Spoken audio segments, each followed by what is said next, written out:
time and reality. This is Urvashi इक्लूरे and welcome back to my channel. ये मेरा तीसरा वीडियो है of this channel space time reality.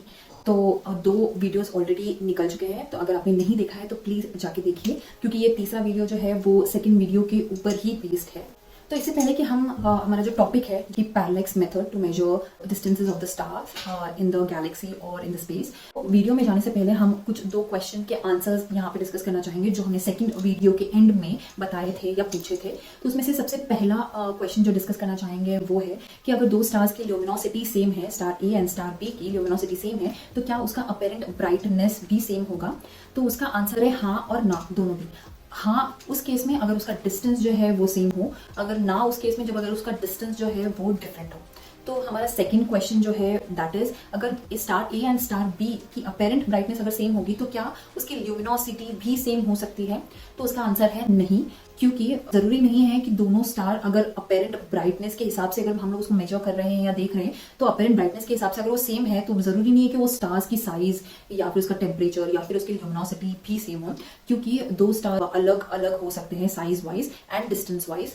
So apparent brightness जो है वो अगर दोनों स्टार्स की सेम है और डिस्टेंस भी सेम है अगर उन दोनों स्टार्स का, तो कहीं हद तक उसकी ल्यूमिनोसिटी जो है वो सेम है। लेकिन अगर डिस्टेंस वैरी हो रहा है, उसका साइज वैरी हो रहा है, तो ल्यूमिनोसिटी उसकी डिफरेंट आ जाती है। तो ये दोनों आंसर जो थे वो कंडीशनल आंसर्स हैं बेस्ड ऑन अदर फैक्टर। तो ल्यूमिनोसिटी टेम्परेचर और साइज के ऊपर क्यों ज्यादा डिपेंड होती है, मैं आपको बताना चाहूंगी कि ल्यूमिनोसिटी का जनरली फॉर्मूला जो है वो ये है। हम लोग ले लेते हैं star A and star B. Star A की ल्यूमिनोसिटी अलग है, स्टार बी की ल्यूमिनोसिटी अलग है। अब मुझे बताइए कि ल्यूमिनोसिटी किसकी ज्यादा होगी? सबसे पहला जो स्टार है उसका रेडियस कम है, उसका टेम्परेचर जो है उस स्टार का दैट इज 4000 केल्विन, और उसका रेडियस हम समझ लेते हैं 10 किलोमीटर्स। एक दूसरा स्टार है जिसका रेडियस जो है वो है 50 किलोमीटर्स और उसका टेम्परेचर सेम है दैट इज 4000 केल्विन। तो मुझे बताइए कि इन दोनों में से कौन सा ज्यादा ल्यूमिनस होगा? द आंसर विल बी, जिसका ज्यादा रेडियस होगा, भले ही उसका टेम्परेचर सेम हो बट जिसका ज्यादा रेडियस होगा वो स्टार ज्यादा ल्यूमिनस होगा, क्योंकि वो बहुत बड़ा है, उसके पास उतना ही ईंधन होगा या फिर हम कह सकते हैं फ्यूल होगा, तो उतना ही ज्यादा ल्यूमिनस वो सेकंड स्टार रहेगा। सो ये हो गए हमारे क्वेश्चंस। तो अब बढ़ते हैं हमारे पैरेलैक्स मेथड की तरफ। तो हमारा पैरेलैक्स मेथड जो है वो क्या है और ये क्यों है? पैरेलैक्स मेथड में हम लोग सिंपल जो है वो ट्रिग्नोमेट्रिक मेथड यूज करने वाले हैं, जो कि बहुत सिंपल है। इसका डिसएडवांटेज ये है इस मेथड का कि हम ये जो मेथड है ये 100 लाइट ईयर्स के बाद ये मेथड हम यूज नहीं कर सकते। क्यों नहीं कर सकते वो हम आगे देखेंगे। पैरेलैक्स मतलब क्या? फॉर एग्जाम्पल आपने एक डॉट बनाया है एक वॉल पे, आपने लेफ्ट आई बंद की है और अपने थंब से आप वो डॉट को कवर कर रहे हैं। अब सेम चीज आपको क्या करनी है, राइट आई बंद करनी है और वो लेफ्ट आई खोल के आपको सेम वो डॉट को कवर करना है। तो आप देखेंगे कि वो थोड़ा सा डॉट जो है वो अपनी जगह से हिल गया है। तो इट इज नॉट कि वो डॉट हिल गया है या फिर आपकी आंखों के बीच का डिस्टेंस जो है उस वजह से आपको वो डॉट जो है वो शिफ्ट दिखाई देता है। हमारा अर्थ जो है वो सन के अराउंड जो है वो रिवॉल्व होता है। तो जब वो रिवॉल्व होता है तो एक प्लैनेटरी पाथ फॉलो करता है। अर्थ को समर एंड विंटर जब वो टोटली अपोजिट पोजीशन पे होंगे तब हम उससे वो पर्टिकुलर स्टार को ऑब्जर्व करेंगे एंड वो जो एंगल हमें मिलता है उससे हम कैलकुलेट करेंगे डिस्टेंस।